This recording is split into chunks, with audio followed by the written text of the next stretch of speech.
অনেক সময় মানুষ অতীতকে দেখেন আর তখন অহংবোধে পরিপূর্ণ হয়ে ওঠেন। কখনো বর্তমানের দিকে তাকান, ভবিষ্যতের দিকে তাকান আর পরিতৃপ্তিতে ভরে ওঠেন। কেন বুঝতে পারেন না একটা সহজ কথা? এই যে সৃষ্টি, এই সৃষ্টি হলো একটা বড় চক্র যা বারংবার আপনার কাছে ফিরে আসবেই। কঠিন থেকে কঠিনতর পরীক্ষায় আপনাকে নিযুক্ত করবে, যাতে আপনাকে উত্তীর্ণ হতেই হবে। যা কাল ছিল তা আজ নেই, এটা সবাই জানেন। যা আজ আছে তা হয়তো কাল থাকবে না, এটাও আপনাকে মেনে নিতে হবে, তাও আবার হাসি মুখে। শান্ত থাকতে শিখুন আর কখনোই মনের মধ্যে অহংকার উৎপন্ন হতে দেবেন না। হতে শিখুন সেই হিমবাহের মতো। হয়তো এই জন্যই এত শীতল থাকে, কারণ ও জানে গতকালও জল রূপে ছিল, আজ বরফ রূপে হয়তো আছে, কিন্তু কাল পুনরায় সে জলেই পরিণত হবে। নিজেকে শান্ত রাখুন। হয়তো আজ আপনি সাফল্যের শিখরে আছেন, হয়তো বা নেই। আপনাকে প্রত্যেক দিন অবশ্যই দেখতে হবে। শুধু নিরন্তর প্রচেষ্টা করতে থাকুন, প্রত্যেক পরিস্থিতির জন্য তৈরি থাকুন আর একে ভারসাম্যে রাখতে শিখুন। আপনার কাল হোক, আজ হোক বা আগামীকাল, আপনার ভালো দিন হোক বা খারাপ দিন, সব পবিত্র হয়ে যাবে। তাহলে আসুন আর আমার সাথে ভালোবেসে বলুন, রাধা রাধা। এই সংসারে এমন কোনো পর্বত নেই যা এতটাই উঁচু যে মানুষ তার শিখরে পৌঁছতে পারবে না, তাকে অতিক্রম করতে পারবে না। এই সংসারে এমন কোনো সাগর নেই যা কিনা এতটাই গভীর যেখানে মানুষ তার তলদেশে পৌঁছে ফিরে আসতে পারবে না। একটা ছোট্ট বরফের টুকরো পর্বতের শিখরে গলে গিয়ে বইতে থাকে, আর দেখতে দেখতেই তা মহানদী গঙ্গায় পরিবর্তিত হয়। এর কারণ কি? এর কারণ হলো প্রচেষ্টা, প্রারব্ধ নয়। এই প্রচেষ্টাই সুনিশ্চিত করে যে আপনার প্রারব্ধ কি হবে। এই সমস্ত কিছু হলো প্রচেষ্টা আর প্রারব্ধের খেলা। আপনার প্রচেষ্টা যেরকম হবে, আপনার প্রারব্ধ সেরকমই হবে। আর আপনার প্রচেষ্টা যদি উচ্চ মানের হয়, তাহলে প্রারব্ধকে আপনার সামনে নত হতেই হবে। কি বলেন? তাহলে আসুন আমার সাথে ভালোবেসে বলুন, রাধা রাধা।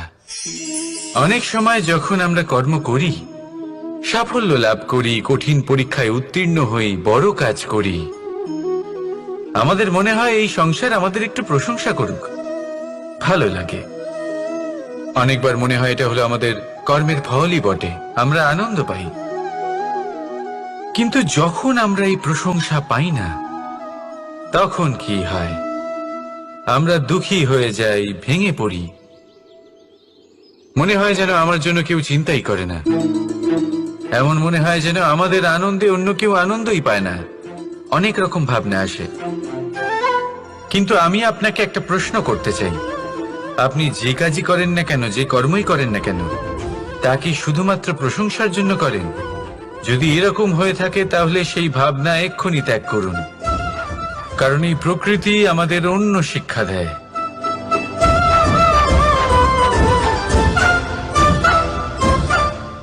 এই ফুলকে দেখুন,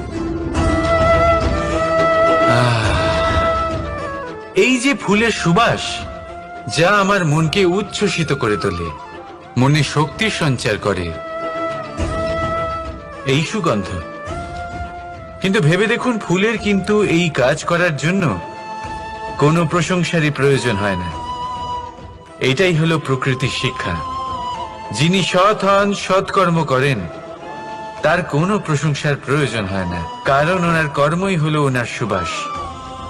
মনে রাখবেন, আতর নকল ফুলে দেওয়া হয়, প্রকৃত ফুলের তার কোনো প্রয়োজন হয় না। সেইভাবেই আপনিও কর্ম করতে থাকুন শুভ চিন্তা নিয়ে।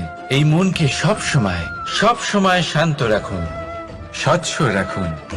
যদি এরকম করেন, তাহলে আপনার কর্ম এমন সুবাস ছড়াবে যে আপনার জীবনে শুধু এবং শুধুমাত্র আনন্দই থাকবে। তাহলে এই আনন্দ সহকারে বলুন, রাধা রাধা। জীবন, এই জীবন আসলে কি?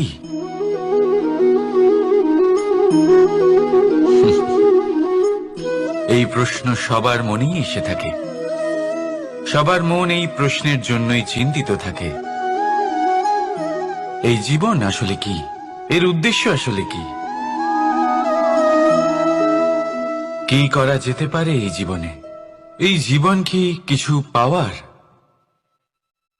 নাকি এই জীবন কিছু হারাবার? এই জীবন কি আসলে সেটাই যেখানে আমাদের পরমাত্মার খোঁজ করা উচিত, নাকি আমাদের ধাবিত করা উচিত নিজেদের স্বপ্নের লক্ষ্যে? এই জীবন আসলে কি? এই জীবন আসলে অত্যন্ত সরল। এ হলো শান্ত জলের মতো, একটা আয়নার মতো এই জীবন। এই জীবন আসলে ঠিক যেন এক আয়নার মতো। আয়না কি করে? আপনাকে সেটাই দেখায় যা আপনি করে থাকেন। আপনি হাসি মুখে আয়নার দিকে তাকান, আয়না আপনাকে আপনারই মুখ দেখাবে সেই হাসি সমেত। আপনি রেগে গিয়ে আয়নার দিকে তাকান, আয়না আপনাকে সেটাই দেখাবে। আপনি প্রসন্নভাবে হেসে আয়নার দিকে তাকালে আয়না আপনাকে সেটাই দেখাবে। এটাই হলো জীবন, একটা আয়নার মতো। আপনি এটা ভাববেন না যে এই জীবন আপনাকে কি দিয়েছে, বরং এটা ভেবে দেখুন যে আপনি এই জীবনকে কি প্রদান করেছেন। যদি আপনি এই জীবনকে সুখ প্রদান করেন, আনন্দ দিতে পারেন, ভালোবাসা দিতে পারেন, তাহলে এই জীবনও আপনাকে সুখ, আনন্দ আর ভালোবাসাই দেবে। তাহলে আসুন এই সুখ, আনন্দ আর ভালোবাসা দিয়ে বলুন, রাধা রাধা। সংসারে অনেক সময় এরকম হয় যে আমরা খুব সমস্যায় থাকি, খুব বিপদের মধ্যে থাকি, আর সেই সমস্ত মানুষ যারা আমাদের কাছের মানুষ, আমাদের আপনজন, তারা আমাদের ত্যাগ করে চলে যান। আমরা এই সময় দুঃখ পাই, নিরাশ হয়ে পড়ি এবং একা একাই সেই সমস্যাকেও কাটিয়ে উঠি। এবার পরিস্থিতি যেমন খুশি হোক না কেন, সেই সব মানুষ যারা এমন সময় আপনাকে ত্যাগ করেছেন, তাদের প্রতি ক্রুদ্ধ হওয়া, অভিমান করা, এটা অনুচিত। আমি বলবো তাদের প্রতি কৃতজ্ঞ থাকুন। আমি বলবো তাদের ধন্যবাদ জানান যে তারা এমন সময় আপনার সঙ্গ ত্যাগ করেছেন যখন আপনার তাদের সব থেকে বেশি প্রয়োজন ছিল। কারণ দেখুন, হয় তাদের বিশ্বাস ছিল যে আপনি নিজেই এই বিপদ থেকে বেরিয়ে আসতে পারবেন, বা তাদের ত্যাগ করার জন্য আপনি নিজের উৎসাহ বাড়িয়ে তুললেন, আপনি নিজের শক্তি বাড়ালেন এবং নিজে সেই সমস্যা থেকে বেরিয়ে আসলেন। নিজের খারাপ সময়কে আপনি নিজেই ভালো সময় করে তুললেন। শেষ পর্যন্ত আপনি আরো শক্তিশালী হয়ে উঠলেন, আরো শ্রেষ্ঠ হয়ে উঠলেন। আর এটাই তো আপনার বিজয়, যার কারণ হলো তাদের আপনাকে ত্যাগ করা। তাহলে তাদের ধন্যবাদ জানান আর আমার সাথে ভালোবেসে বলুন, রাধা রাধা। দোল উৎসবে এই সমগ্র সংসার রং নিয়ে খেলা করে, কিন্তু এই রঙের সারমর্ম এই সংসার কি জানে? কখনো দেখেছেন একটা চিন্তিত মুখ শুধুমাত্র রঙের স্পর্শ পেয়ে আনন্দিত হয়ে ওঠে? দোল, দোলে আমরা কি করি? পুরাতনকে ত্যাগ করি আর নতুনকে স্বাগত জানাই। শিশিরকে বিদায় জানিয়ে এক সুন্দর, এক নতুন ঋতুকে আগমন জানাই। দুশ্চিন্তা দূর করে আসার নতুন রঙে রঙিন হয়ে ওঠা, নিজেকে আনন্দিত করা, এটাই তো হলো দোল। এবার দোলের একটা ব্যাপার আছে, দুটো রঙে একসাথে রঙিন হওয়া যায় না। একটা রং উঠলে তবেই আরেকটা রং লাগা সম্ভব। আরো একটা প্রশ্নও রয়েছে, কোন রংকে তুলে দিয়ে কোন রং মাখানো যেতে পারে? যদি আপনাকে উদাহরণ দিই, লোভের এই রং, তা যতক্ষণ লেগে থাকবে আনন্দের রং লাগতে পারবে না। যা হয়েছিল দ্বারকাবাসী এবং সামন্তক মণির মধ্যে। ভ্রান্তির রং যতক্ষণ লেগে থাকবে সত্যের রং লাগতে পারবে না, যা হয়েছে রুক্মিণীর সাথে। আর হিংসা, হিংসার এই রং যতক্ষণ লেগে থাকবে প্রেমের রং ততক্ষণ লাগতেই পারবে না, যা হয় আপনার আমার সবার সাথে। তাহলে আসুন একসাথে মিলে দোল পালন করি এবং সবকিছুর উপরে বিজয় লাভ করি। অন্ধকারের স্থানে আলোর, ভ্রান্তির স্থানে সত্যের, হিংসার স্থানে প্রেমের, আর লোভের স্থানে আনন্দের এই সুন্দর রং মাখাই। শত্রুতা, ঘৃণা, হিংসা এই সব কিছু ত্যাগ করি আর সকলের সখা হয়ে উঠি। আর ভালোবেসে বলি শুভ দোল। হ্যাঁ, ওটা তো আমরা অবশ্যই বলবো, রাধা রাধা। আমাদের মনে সবসময় একটা প্রশ্ন এসেই থাকে, এই জীবন যা কিনা ঈশ্বর আমাদের দিয়েছেন, একটা জীবন। ঈশ্বর এক আত্মা দিয়েছেন পৃথিবীতে বাঁচার জন্য। যতদূর আমরা জানি আমাদের কাছে একটাই জীবন রয়েছে। আমরা ভাবি এই জীবন গুছিয়ে কিভাবে রাখা যায়। প্রত্যেক মানুষ ভাবেন যে আমি কি করি যাতে এই জীবনকে গুছিয়ে রাখা যায়, কিরকম কর্ম করব, কিরকম পুণ্য করব, কি ধরনের শাস্ত্র পড়ব যাতে আমি সেই জ্ঞান অর্জন করি যাতে জীবনটা সুন্দর করে তুলতে পারি। আমাদের সমগ্র জীবন কেটে যায় এই প্রশ্নের উত্তর খুঁজতে, সেই শাস্ত্র অধ্যয়ন করতে। এমন অনেক মানুষ তাও বুঝতে পারেন না। আসুন আজ আমি আপনাকে একটা সহজ কথা বলি, যার দ্বারা আপনি নিজের জীবন সুন্দর করবেন। জীবন, জিহ্বা, এদের দুজনেরই হলো একটাই রাশি। জিহ্বা অর্থাৎ আপনার কথা, এই কথাকে সংযত রাখুন, একে সুন্দর করে তুলুন, মধুর কথা বলুন, যতটা সম্ভব একে নিয়ন্ত্রণে রাখুন। আপনার জীবন সুন্দর হয়ে উঠবে। কারণ এই শব্দ হয় অত্যন্ত শক্তিশালী। এটা হলো এমন এক বন্ধন যা আপনার সামনের মানুষকে আপনার ব্যক্তিত্বের সাথে জুড়ে দিতে পারে। তাই এই শব্দ সংযত রাখুন, একে সুন্দর করে তুলুন। আপনার জীবন আপনা থেকেই সুন্দর হয়ে উঠবে।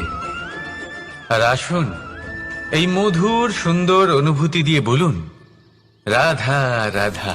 এই জীবন আসলে কি? এ হলো জন্ম থেকে মৃত্যু পর্যন্ত এই সময়। কিছু মানুষ এটা বলে থাকেন যে এই যে নিঃশ্বাস নিচ্ছি, এই হলো জীবন। আর প্রত্যেক ব্যক্তি, প্রত্যেক প্রাণী, তাদের নিঃশ্বাস নির্ধারিত থাকে, নির্দিষ্ট হয়ে থাকে। তাকে সেই নির্ধারিত নিঃশ্বাস নিতেই হয়, তারপর তিনি মৃত্যু লাভ করেন। কিন্তু এটা কি সত্যি? সত্যি কি মনুষ্য জীবন এই নিঃশ্বাসের উপর নির্ধারিত থাকে? এই নিঃশ্বাসের গণনাই কি মনুষ্য জীবনের অস্তিত্ব? কখনোই নয়।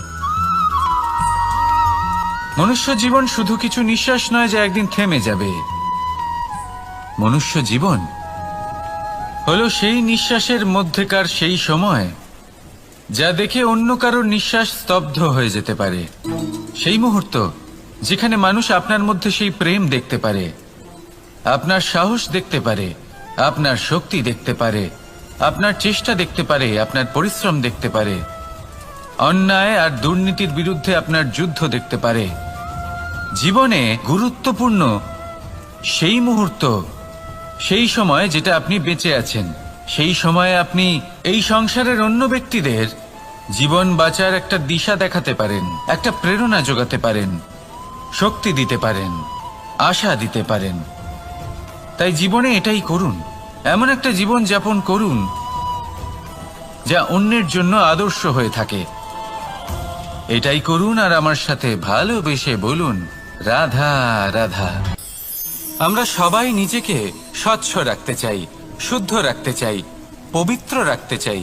আর দেখতে গেলে এটা হলো আমাদের কর্তব্যও বটে। এবার এটার জন্য আমরা কি না করি।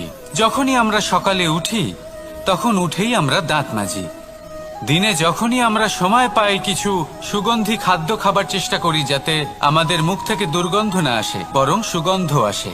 এই পা দুটো আমরা শুদ্ধ রাখার জন্য, পবিত্র রাখার জন্য যখনই আমরা বাড়ির বাইরে যাই পাদুকা পায়ে দিয়ে যাই, আর যখন ফিরে আসি আমরা জল দিয়ে পা ধুয়ে নিই।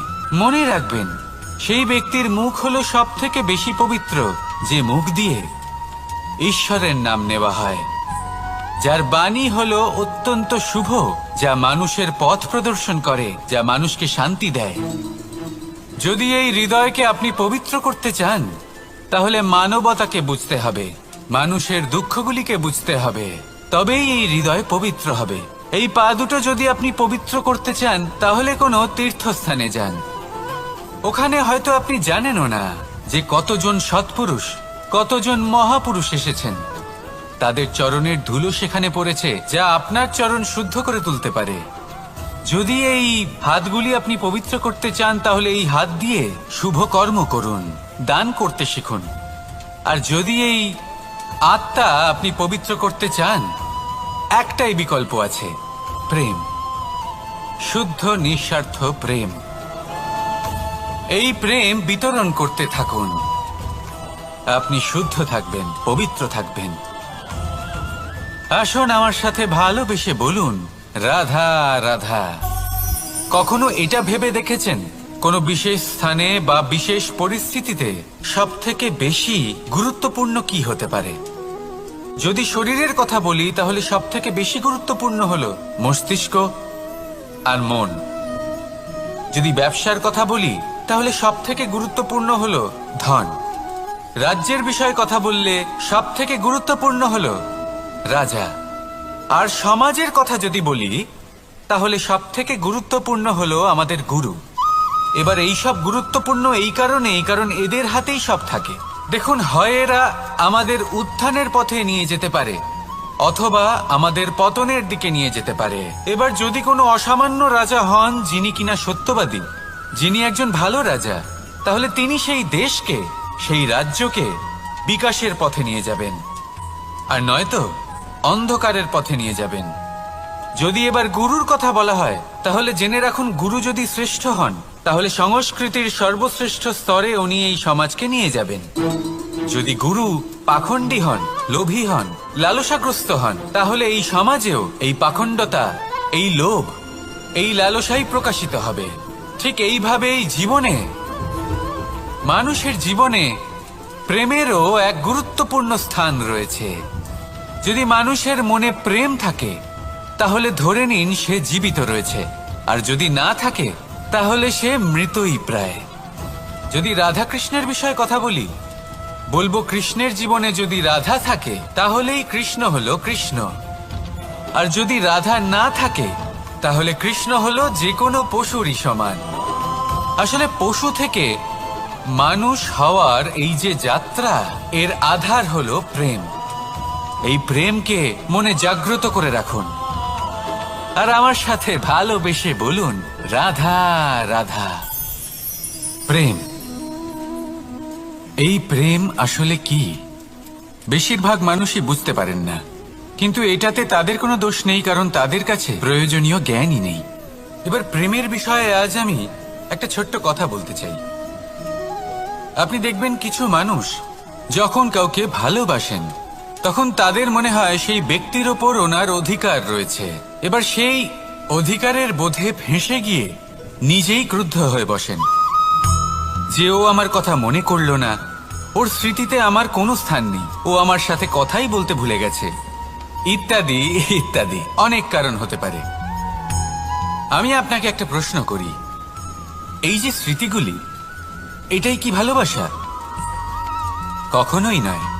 প্রেম তো হলো সেই আবেগ, সেই বোধ, যা এক সুগন্ধিত ফুলের মতো আপনার জীবনকে, আপনার মনকে আনন্দিত করবে, প্রসন্নতার দ্বারা ভরিয়ে তুলবে। প্রেম হলো সেই বোধ।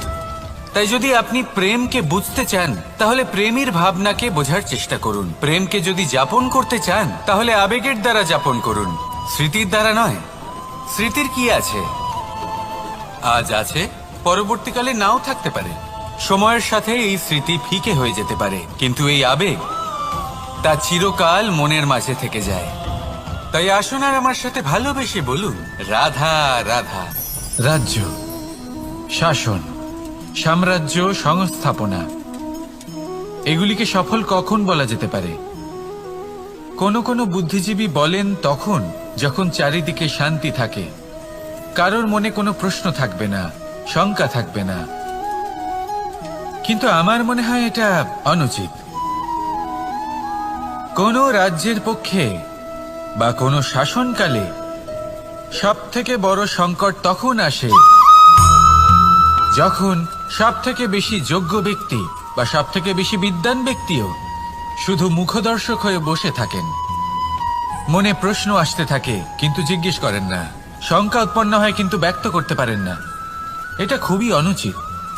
এই যে প্রশ্ন, তা আসা খুব ভালো। এই প্রশ্ন অকারণে আসে না, কোনো সমস্যার কারণেই আসে। এই প্রশ্নের দ্বারা আপনি সেই সমস্যাগুলি দেখতে পাবেন যাতে আপনি এতদিন অনভিজ্ঞ ছিলেন। আর যত প্রশ্নের নিবারণ আপনি করবেন, ততই আপনার রাজ্য, আপনার শাসন আরো শ্রেষ্ঠ হয়ে উঠবে।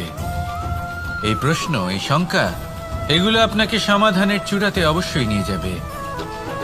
সেই জন্য না প্রশ্ন করা অনুচিত, আর না শঙ্কা ব্যক্ত করা অনুচিত, আর না তিনি মূর্খ যিনি প্রশ্ন করেন, শঙ্কা ব্যক্ত করেন। তাই এনাদের কখনো দূরে করে দেবেন না, এনাদের নিজস্ব মতামত রাখতে দিন। যখন সবাই মিলে একমত হবেন, তখন নিশ্চিত রূপে বলা যায় যে এই রাজ্য, এই শাসন, এই সংস্থাপনা সাফল্যের শিখরে রয়েছে। তাহলে আসুন আর আমার সাথে ভালোবেসে বলুন, রাধা রাধা। প্রকৃতি, নিয়তি কখনোই কারোর সাথে পক্ষপাত করে না, প্রত্যেককে জীবনদান দেয়, সমান সুযোগ প্রদান করে। এটা সেই ব্যক্তির উপরে নির্ভর করে যে সে কিভাবে তার থেকে লাভবান হয়ে উঠবে। তার নির্বাচনের উপর নির্ভর করে, তার দৃষ্টিভঙ্গির উপর নির্ভর করে, নির্ভর করে যে সে কতটা ধনাত্মক বা কতটা নেতিবাচক। দুই ধরনের মানুষ হন। এমন কিছু মানুষ হন যারা প্রত্যেক পরিস্থিতি, প্রত্যেক সমস্যা এবং বিপদে সুযোগ খুঁজে বের করেন। আর কিছু এমন মানুষ রয়েছেন যারা যে কোনো সুযোগে কোথাও না কোথাও থেকে একটা সমস্যা খুঁজে বের করেন। এবার আপনি কি চান? আপনি সুযোগ চান, তাহলে সুযোগ পাবেন। আপনি সমস্যা পেতে চান, সমস্যা তো আপনি চাইলেই খুঁজে পাবেন। চয়ন আপনারই, যে আপনি কতটা ধনাত্মক থাকতে চান, কতটা নেতিবাচক থাকতে চান। ধনাত্মক থাকুন, জীবনে সব কিছু সম্ভব হবে। আসুন আর আমার সাথে ভালোবেসে বলুন, রাধা রাধা। যখনই আমরা কথা বলি জলরাশির বিষয়ে, যখন আমরা তুলনা করি, তখন আমাদের খুব ভালো লাগে মিষ্টি সরোবর, পুকুর, নদী। আর আমরা অপেক্ষা করে থাকি সাগরের জন্য, সমুদ্রের জন্য। কেন করি? কারণ এই সাগর, এই সমুদ্র, এ হলো অত্যন্ত বিশাল আর ভয়ানক। এর জলও কিন্তু নোনতা, যা আমরা পান করতে পারি না। কখনো ভেবে দেখেছেন এই সমুদ্রের অন্তরে এই নোনতা জল, এই নোনতা ভাব, এটা আসে কোত্থেকে? এই যে সমুদ্র, যে প্রবাহমান নদীর থেকে যে খনিজ নির্গত হয়, তার ভান্ডার হলো এটা। সেই খনিজকে নিজের অন্তরে গ্রহণ করে, সেই নোনতা ভাব নিজের মধ্যে সমাহিত করে, আর তারপর সেই নোনতা জল বাষ্পে পরিণত হয়ে ওপরে উঠে যায়, যা মেঘ হয়ে আপনার ওপর মিষ্টি বৃষ্টি হয়ে ঝরে পড়ে। এ হলো সমুদ্রের ত্যাগ, যার জন্য আপনি মিষ্টি জল পান করতে পারছেন, সে নদী থেকেই হোক বা সরোবর থেকে। সেই জন্যই হয়তো সাগর হলো এত মহান, হয়তো সেই জন্যই রত্ন সাগরে পাওয়া যায়। তাই মনে রাখবেন, ক্ষমতা তারই হয় যে ত্যাগ করতে জানে, কোনো বিষকে নিজের মধ্যে ধারণ করে নিতে জানে। তাহলে আপনিও এটাই করুন, এতটাই শক্তিশালী হয়ে উঠুন, আর আমার সাথে ভালোবেসে বলুন, রাধা রাধা। বৃষ্টির ফোঁটা কত ছোট, কিন্তু সাগর কত বড়। হিমখণ্ড কত ছোট, হিমালয় কত বড়। কত পার্থক্য আছে দেখুন।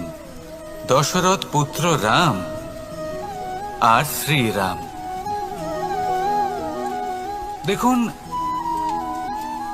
একটা ফোঁটা একসাথে মিলিত হয়ে তখন এই বিশাল সাগর তৈরি হয়। সকল হিমখণ্ড যখন একসাথে মিলিত হয়, তখন এই বিশাল মহান হিমালয় গঠিত হয়। সেইভাবেই একটা ছোট্ট বনবাস দিয়ে শুরু হয়েছিল একটা যাত্রা, রাম থেকে শ্রীরাম হবার পথে, মর্যাদা পুরুষোত্তম হবার জন্য। কিন্তু এর থেকে আপনি কি শিখলেন? বিন্দু আসলে মহান নয়, মহান হলো সাগর, হিমখণ্ড মহান নয়, মহান হলো হিমালয়। অর্থাৎ কোনো মহান কাজ করার জন্য বা মহান হবার জন্য আপনাকে আরম্ভ করতে হবে ছোট থেকে। একটা অত্যন্ত সরল কিন্তু একটা গুরুত্বপূর্ণ কথা আমি আপনাকে বলতে চাই। দেখুন, আরম্ভ করার জন্য প্রথমেই আপনার মহান হবার কোনো প্রয়োজন নেই, কিন্তু হ্যাঁ, মহান হবার জন্য প্রথমে আরম্ভ করা অত্যন্ত প্রয়োজনীয়। আপনি যদি শুরুই না করেন তাহলে কখনো মহান হতেই পারবেন না। প্রকৃত নিষ্ঠা দ্বারা আরম্ভ করুন। আপনার পদক্ষেপ, আপনার কর্ম যতই ক্ষুদ্র হোক না কেন, তা করতে থাকুন, নিরন্তর চেষ্টা করতে থাকুন। তারপর দেখবেন এই যে মহানুভবতা নিজে পথ চলে আপনার কাছে আসবে। তাই আপনি এটাই করুন আর আমার সাথে ভালোবেসে বলুন, রাধা রাধা। কোনো প্রাণী, মানুষ অত্যন্ত চঞ্চল হয়, একদম জলের মতো। জলও অত্যন্ত চঞ্চল, অত্যন্ত উৎসুক। জল সবসময় উৎসুক হয়ে থাকে আকাশের কাছে যাবার জন্য। সেই জন্য সে নিজেকে জ্বালায়, বাষ্প হয়, আর আকাশে পৌঁছে মেঘে সমাহিত হয়ে যায়। তারপর সেই জল উৎসাহিত হয়ে থাকে যে ও কবে বৃষ্টির ধারা হয়ে মাটিতে ঝরে পড়বে। প্রখর বায়ুর বেগ সহ্য করে, তারপর মাটিতে ঝরে পড়ে। এটা জল কিভাবে করতে পারে? তার উত্তর হলো এটাই যে জল যাত্রার উদ্দেশ্য আর মাহাত্ম্য বুঝতে পারে। আর সত্যি বলতে এই যাত্রা কিন্তু অত্যন্ত গুরুত্বপূর্ণ। দুর্ভাগ্যজনক বিষয় হলো এটাই যে মানুষ তার নিজেরও একটা যাত্রা থাকে, কিন্তু সে তার মাহাত্ম্য, তার উদ্দেশ্য বুঝতেই পারে না। সে শুধু ব্যস্ত হয়ে থাকে লক্ষ্য প্রাপ্তির দিকে। কিন্তু জীবনের যে আসল সুখ রয়েছে তা এই যাত্রার মধ্যেই লুকিয়ে রয়েছে। সেই জন্য এই যাত্রা যাপন করতে শিখে নিন, এর আনন্দ উপভোগ করতে শিখে নিন। কারণ যে ব্যক্তি এই যাত্রায় আনন্দ নিতে শিখে যান, আনন্দ উপভোগ করতে শিখে যান, সে নিজের লক্ষ্যে নিশ্চিত রূপে পৌঁছে যান। তাই নিজের এই যাত্রার প্রত্যেক মুহূর্ত উপভোগ করতে থাকুন আর এই আনন্দ সহকারে বলুন, রাধা রাধা। কথোপকথন অত্যন্ত গুরুত্বপূর্ণ। এটা প্রত্যেক সম্পর্কের জন্য, বরং জীবনের জন্য অত্যন্ত গুরুত্বপূর্ণ। যদি কথোপকথন না হয় তাহলে আপনি অপর মানুষকে বুঝবেন কি করে, বা উনি আপনাকে বুঝবেন কি করে? এবার কথোপকথনের দুটি পদ্ধতি থাকে। প্রথম হলো আপনি সামনের মানুষের কথাটা বুঝতে চাইলেন। দ্বিতীয় পদ্ধতি, আপনি নিজের কথা সামনের মানুষকে বোঝাতে চাইলেন। বেশিরভাগ সময় এটা হয় যে এই কথোপকথন ঝগড়াতে পরিণত হয়। কেন এমন হয়? কারণ না আমরা নিজের কথা সামনের মানুষকে বোঝাতে পারি, না সামনের মানুষ আমাদের বুঝতে পারেন। এটা কেন হয়? কারণ আমরা সামনের মানুষের কথাটা শুনি, কিন্তু সেটা বোঝার চেষ্টা করি না, তাকে উত্তর দিতে চাই। জীবনে সামনের মানুষের কথা শুনুন তাকে বোঝার জন্য, দেখবেন সব ভালো হয়ে যাবে। কারণ যে কোনো প্রশ্নের উত্তর আর যে কোনো উত্তরের আরো একটা প্রশ্ন, এটা শুধুমাত্র ঝগড়া সৃষ্টি করে। অনেক সময় মানুষ অতীতকে দেখেন আর তখন অহংবোধে পরিপূর্ণ হয়ে ওঠেন। কখনো বর্তমানের দিকে তাকান, ভবিষ্যতের দিকে তাকান আর পরিতৃপ্তিতে ভরে ওঠেন। কেন বুঝতে পারেন না একটা সহজ কথা? এই যে সৃষ্টি, এই সৃষ্টি হলো একটা বড় চক্র যা বারংবার আপনার কাছে ফিরে আসবেই। কঠিন থেকে কঠিনতর পরীক্ষায় আপনাকে নিযুক্ত করবে, যাতে আপনাকে উত্তীর্ণ হতেই হবে। যা কাল ছিল তা আজ নেই, এটা সবাই জানেন। যা আজ আছে তা হয়তো কাল থাকবে না, এটাও আপনাকে মেনে নিতে হবে, তাও আবার হাসি মুখে। শান্ত থাকতে শিখুন আর কখনোই মনের মধ্যে অহংকার উৎপন্ন হতে দেবেন না। হতে শিখুন সেই হিমবাহের মতো।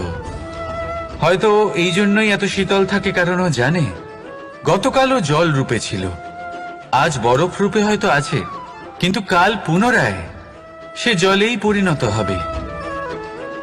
নিজেকে শান্ত রাখুন, হয়তো আজ আপনি সাফল্যের শিখরে আছেন, হয়তো বা নেই। আপনাকে প্রত্যেক দিন অবশ্যই দেখতে হবে। শুধু নিরন্তর প্রচেষ্টা করতে থাকুন, প্রত্যেক পরিস্থিতির জন্য তৈরি থাকুন, আর একে ভারসাম্যে রাখতে শিখুন। আপনার কাল হোক, আজ হোক বা আগামীকাল, আপনার ভালো দিন হোক বা খারাপ দিন, সব পবিত্র হয়ে যাবে। তাহলে আসুন আর আমার সাথে ভালোবেসে বলুন, রাধা রাধা। এই সংসারে এমন কোনো পর্বত নেই যা এতটাই উঁচু যে মানুষ তার শিখরে পৌঁছতে পারবে না, তাকে অতিক্রম করতে পারবে না।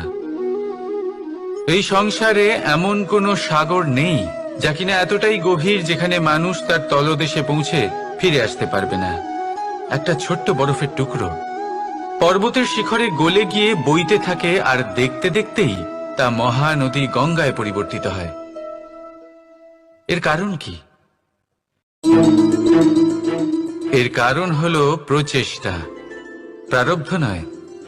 এই প্রচেষ্টাই সুনিশ্চিত করে যে আপনার প্রারব্ধ কি হবে। এই সমস্ত কিছু হলো প্রচেষ্টা আর প্রারব্ধের খেলা। আপনার প্রচেষ্টা যেরকম হবে, আপনার প্রারব্ধ সেরকমই হবে। আর আপনার প্রচেষ্টা যদি উচ্চ মানের হয়, তাহলে প্রারব্ধকে আপনার সামনে নত হতেই হবে। কি বলেন? তাহলে আসুন আমার সাথে ভালোবেসে বলুন, রাধা রাধা। অনেক সময় যখন আমরা কর্ম করি, সাফল্য লাভ করি, কঠিন পরীক্ষায় উত্তীর্ণ হই, বড় কাজ করি, আমাদের মনে হয় এই সংসার আমাদের একটু প্রশংসা করুক, ভালো লাগে। অনেকবার মনে হয় এটা হলো আমাদের কর্মের ফলই বটে, আমরা আনন্দ পাই। কিন্তু যখন আমরা এই প্রশংসা পাই না, তখন কি হয়? আমরা দুঃখী হয়ে যাই, ভেঙে পড়ি। মনে হয় যেন আমার জন্য কেউ চিন্তাই করে না। এমন মনে হয় যেন আমাদের আনন্দে অন্য কেউ আনন্দই পায় না। অনেক রকম ভাবনা আসে। কিন্তু আমি আপনাকে একটা প্রশ্ন করতে চাই, আপনি যে কাজই করেন না কেন, যে কর্মই করেন না কেন, তা কি শুধুমাত্র প্রশংসার জন্য করেন? যদি এরকম হয়ে থাকে, তাহলে সেই ভাবনা এক্ষুনি ত্যাগ করুন। কারণ এই প্রকৃতি আমাদের অন্য শিক্ষা দেয়।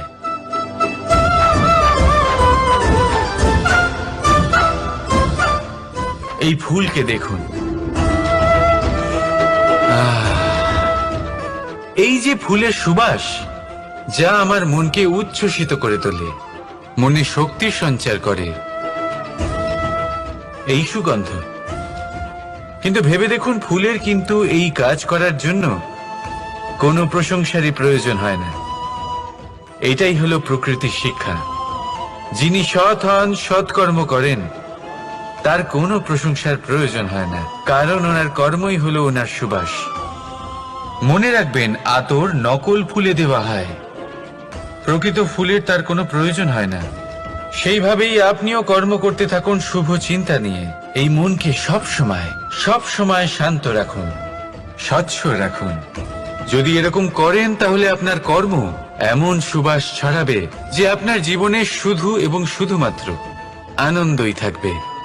তাহলে এই আনন্দ সহকারে বলুন, রাধা রাধা। জীবন, এই জীবন আসলে কি?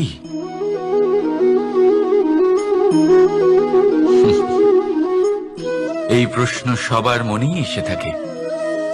সবার মন এই প্রশ্নের জন্যই চিন্তিত থাকে। এই জীবন আসলে কি? এর উদ্দেশ্য আসলে কি? কি করা যেতে পারে এই জীবনে? এই জীবন কি কিছু পাওয়ার, নাকি এই জীবন কিছু হারাবার? এই জীবন কি আসলে সেটাই যেখানে আমাদের পরমাত্মার খোঁজ করা উচিত, নাকি আমাদের ধাবিত করা উচিত নিজেদের স্বপ্নের লক্ষ্যে? এই জীবন আসলে কি? এই জীবন আসলে অত্যন্ত সরল। এ হলো শান্ত জলের মতো, একটা আয়নার মতো এই জীবন। এই জীবন আসলে ঠিক যেন এক আয়নার মতো। আয়না কি করে? আপনাকে সেটাই দেখায় যা আপনি করে থাকেন। আপনি হাসি মুখে আয়নার দিকে তাকান, আয়না আপনাকে আপনারই মুখ দেখাবে, সেই হাসি সমেত। আপনি রেগে গিয়ে আয়নার দিকে তাকান, আয়না আপনাকে সেটাই দেখাবে। আপনি প্রসন্নভাবে হেসে আয়নার দিকে তাকালে আয়না আপনাকে সেটাই দেখাবে। এটাই হলো জীবন, একটা আয়নার মতো। আপনি এটা ভাববেন না যে এই জীবন আপনাকে কি দিয়েছে, বরং এটা ভেবে দেখুন যে আপনি এই জীবনকে কি প্রদান করেছেন। যদি আপনি এই জীবনকে সুখ প্রদান করেন, আনন্দ দিতে পারেন, ভালোবাসা দিতে পারেন, তাহলে এই জীবনও আপনাকে সুখ, আনন্দ আর ভালোবাসাই দেবে। তাহলে আসুন এই সুখ, আনন্দ আর ভালোবাসা দিয়ে বলুন, রাধা রাধা। সংসারে অনেক সময় এরকম হয় যে আমরা খুব সমস্যায় থাকি, খুব বিপদের মধ্যে থাকি। আর সেই সমস্ত মানুষ যারা আমাদের কাছের মানুষ, আমাদের আপনজন, তারা আমাদের ত্যাগ করে চলে যান। আমরা এই সময় দুঃখ পাই, নিরাশ হয়ে পড়ি এবং একা একাই সেই সমস্যাকেও কাটিয়ে উঠি। এবার পরিস্থিতি যেমন খুশি হোক না কেন, সেই সব মানুষ যারা এমন সময় আপনাকে ত্যাগ করেছেন, তাদের প্রতি ক্রুদ্ধ হওয়া, অভিমান করা, এটা অনুচিত। আমি বলবো তাদের প্রতি কৃতজ্ঞ থাকুন। আমি বলবো তাদের ধন্যবাদ জানান যে তারা এমন সময় আপনার সঙ্গ ত্যাগ করেছেন যখন আপনার তাদের সব থেকে বেশি প্রয়োজন ছিল।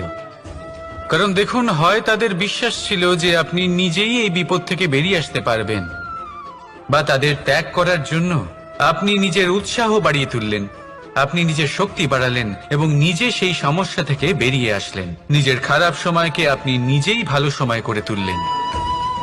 শেষ পর্যন্ত আপনি আরো শক্তিশালী হয়ে উঠলেন, আরো শ্রেষ্ঠ হয়ে উঠলেন।